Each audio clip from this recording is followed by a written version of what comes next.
warahmatullahi wabarakatuh. Perkenalkan, nama saya Desi Rahmawati, mahasiswa kelas 2B, Program Studi Pendidikan Bahasa dan Sastra Indonesia, Fakultas Keguruan dan Ilmu Pendidikan di Universitas Singapura Bangsa Karawang. Pada kesempatan kali ini, saya akan memaparkan sedikit profil tentang seorang penyair Indonesia yang bernama Djoko Pinurbo. Dan saya juga akan membacakan salah satu puisi karya beliau. Philippus Djoko Pinurbo atau yang dikenal sebagai Djoko Pinurbo adalah seorang sastrawan Indonesia kelahiran Sukabumi pada 11 Mei tahun 1962. Sejak kecil, Djoko Pinurbo menyukai dunia kepenulisan. Ia menempuh pendidikan sekolah dasar di SD Mardiwana Warung Kiara Sukabumi dan lulus pada tahun 1973.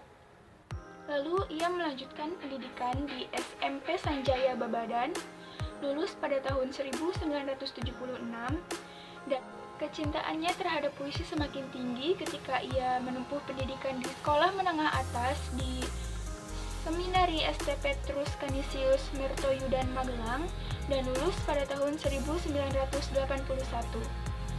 Ia juga melanjutkan pendidikannya di IKIP Sanata Dharma atau yang sekarang dikenal dengan Universitas Sanata Dharma, Yogyakarta dengan mengambil program studi pendidikan bahasa dan sastra Indonesia dan lulus pada tahun 1987.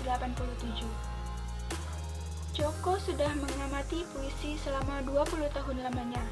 Sayangnya, selama 20 tahun itu, ia belum pernah sama sekali menerbitkan puisi karyanya.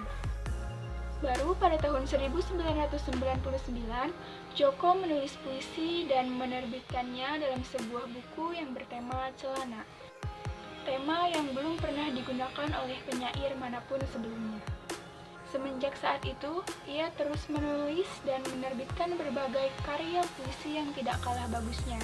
Di antaranya, Di Bawah Kibaran Sarung pada tahun 2001, Pacar Kecilku tahun 2002, Trouser Doll merupakan terjemahan karyanya berjudul Celana ke dalam bahasa Inggris pada tahun 2002, Telepon Genggam pada tahun 2003, Kekasihku 2004, Pacar Senja 100 puisi pilihan pada tahun 2005, Kepada Cium pada tahun 2007, Haduh Aku Di-follow pada tahun 2013, Surat Kopi 2014, Malam Ini Aku Akan Tidur di Matamu pada tahun 2016, Selamat Menunaikan Ibadah Puisi pada tahun 2016, Buku Latihan Tidur pada tahun 2017, dan yang terbaru yaitu Perjamuan Kongguan pada tahun 2020.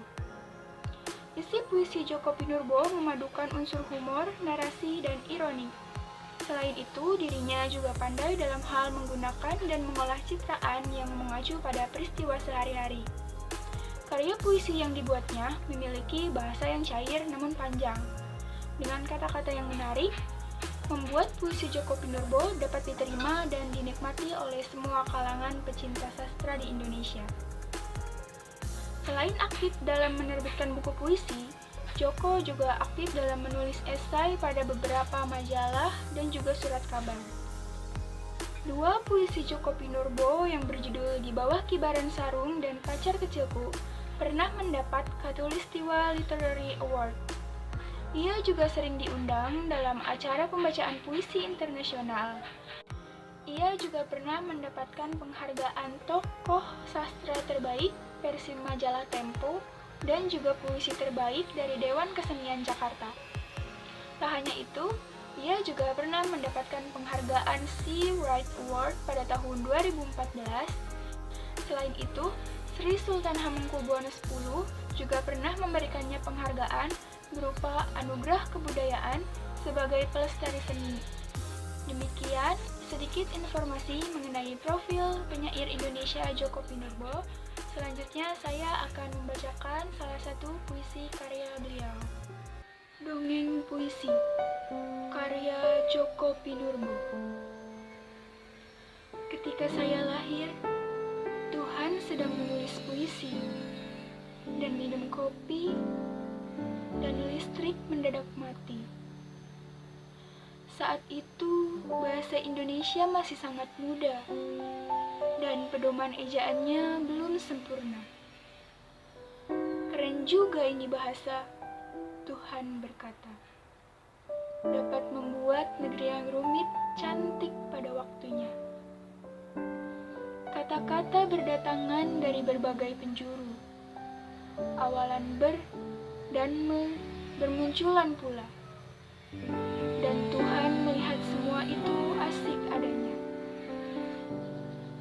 Di depan kata mengarang, Tuhan berseru. Di atas karang kudirikan puisiku.